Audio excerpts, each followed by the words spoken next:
ગુજરાત ફર્સ્ટના અહેવાલની વધુ એકવાર ધારદાર અસર જોવા મળી છે। સાંગડવા ગામના લોકોનો અવાજ બન્યો છે ગુજરાત ફર્સ્ટ। તળાવવાળી વિવાદિત જગ્યાની નોંધ રદ કરવા હવે હુકમ થયો છે। જિલ્લા કલેક્ટર પ્રભવ જોશીએ કેસ ચાલી જતા હુકમ કર્યો।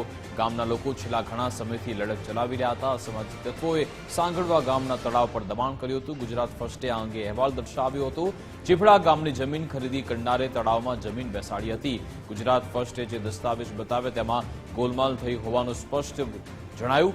ગુજરાત ફર્સ્ટે વધુ એકવાર લોકોનો અવાજ બની ન્યાય અપાવ્યો છે। તો ગુજરાત ફર્સ્ટ પ્રજાનું પ્રહરી બન્યું છે।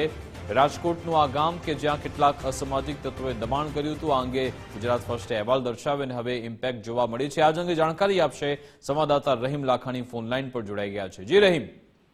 વિકાસ ચોક્કસપણે જે રીતના તળાવ બચાવો અને પાણી બચાવવાનું અભિયાન છે તે સરકાર પણ ચલાવી રહી છે, પરંતુ અમુક ભૂમાફિયાઓ દ્વારા જમીન પચાવી પાડવાનું કારસ્તાન કરી રહ્યા છે।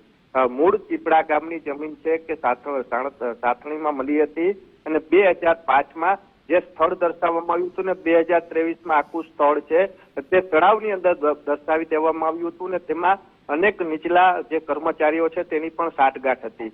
જોકે ગ્રામજનો દ્વારા સાંગડવાના ગ્રામજનો દ્વારા કલેક્ટરને રજૂઆત કરવામાં આવી હતી અને આખો આ મામલો છે તે કલેક્ટરની કોર્ટમાં ચાલ્યો હતો, જેમાં અંતે આજે નિર્ણય આપવામાં આવ્યો છે કે જે નોંધ છે પાડવામાં આવી છે, જે સાંગડવા ગામનું તળાવ છે તે તળાવ જ છે, તેને લઈને આ જે જમીનની નોંધ છે તે રદ કરવાનો હુકમ કરવામાં આવ્યો છે।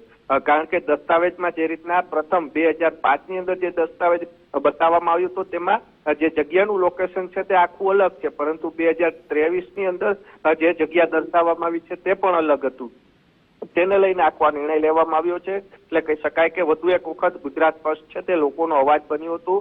ઘટના સ્થળ જે છે તળાવ જ્યાં હયાત હતું ત્યાં સ્થળ ઉપર જઈ અને લોકોનો અવાજ બન્યું હતું અને અંતે કલેક્ટર દ્વારા આ નિર્ણય લેવામાં આવ્યો છે ને હવે જે નોંધ પાડવામાં આવી છે તે નોંધ રદ કરવાનો હુકમ પણ કરવામાં આવ્યો છે। જી બિલકુલ, આભાર તમામ જાણકારી આપવા બદલ।